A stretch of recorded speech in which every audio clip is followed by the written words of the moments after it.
Thank you very much, President Tsereteli. Thank you also for the acknowledgement of our work, and Secretary General Montella, distinguished parliamentarians. First of all, welcome to Bratislava. This is actually the first meeting we are having, high-level meeting in Cheba, and it is my pleasure to be here with you today.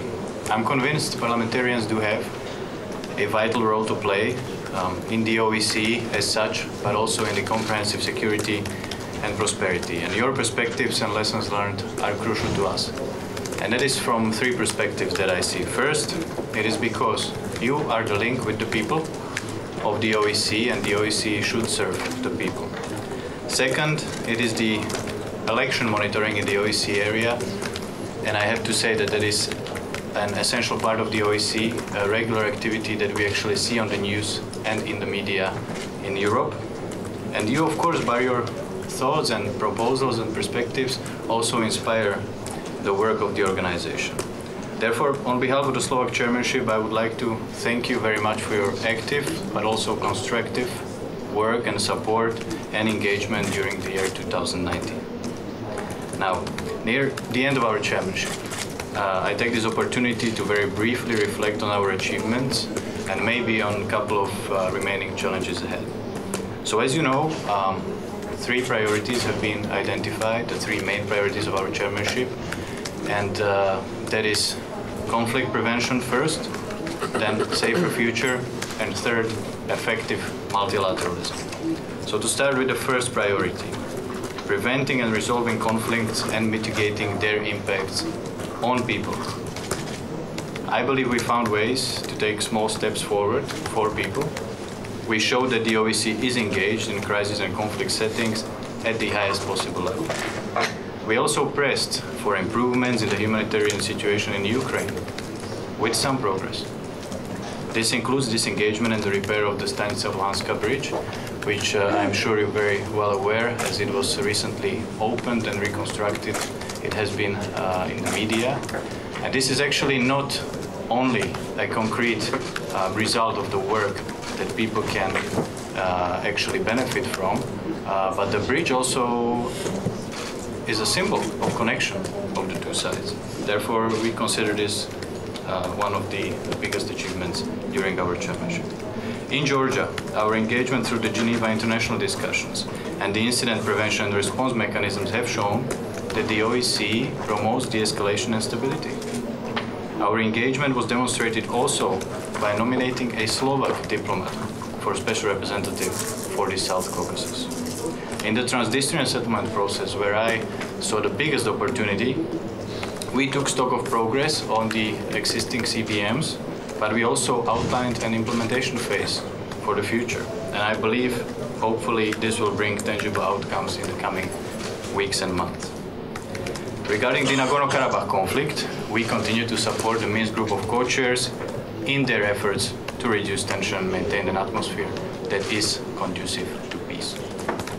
For the second priority, to make progress towards a safer future for all, for us, we are particularly focused on identifying risks, but also opportunities related to the fourth industrial revolution.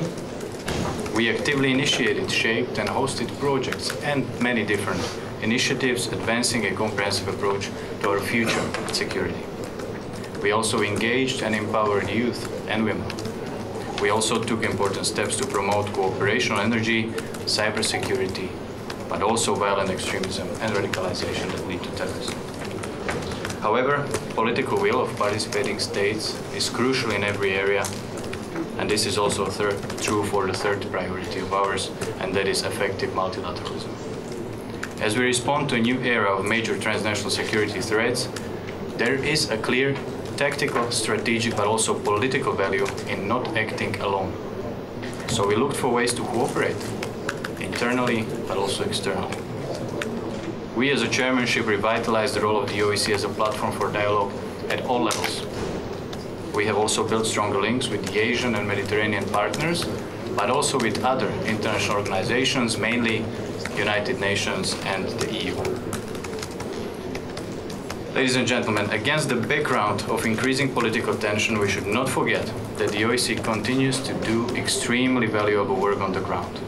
it still provides a platform for realization of our core values and commitments.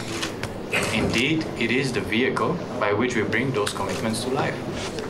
But this is not possible, as you know, without proper funding.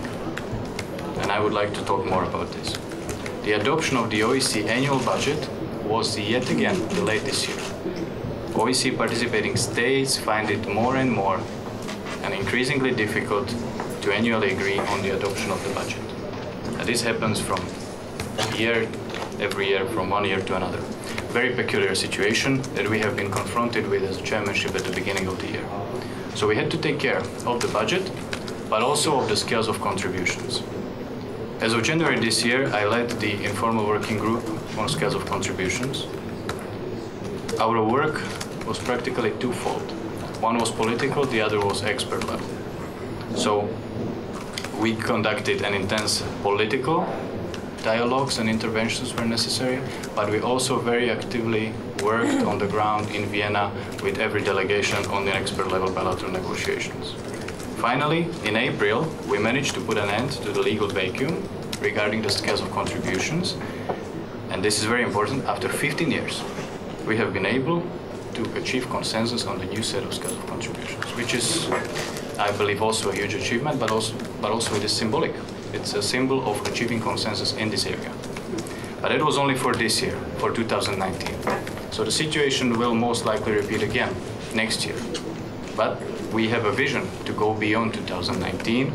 Therefore, we negotiated and also outlined a proposal that was looking ahead, 6 years ahead, new, let's say, framework of scales, which included every position of every delegation, every participating state, but it also included a certain level of flexibility and voluntariness. Therefore, I believe that every country would somehow find itself in this proposal. Up until today, we have received 56 green lights for this proposal, remaining 1. We will not give up. But this is the reality that to a large extent drives the OEC today. Therefore, I would very kindly use this opportunity and appeal on you, honorable parliamentarians, as the representatives of the people, again, to support the OEC with your voice in your countries and explain the importance of this unique organization. Without this understanding, there will always be a lack of political will, hence also insufficient funding. Before I close, I would also like to encourage you to continue thinking strategically, but also encourage us, all of us here today, to think about what do we want to do with the OEC, how do we want the organization to act, and also what do we want to achieve through the OEC. And this requires not only thinking a couple of years ahead, probably decades, more long-term, more strategic, and I believe that real and long-term change requires for us to have a vision. It requires also faith, but last but not least, also commitment from all of us. But I believe that together, when we will be inclusive and cooperative, we will be able to achieve results. I thank you very much.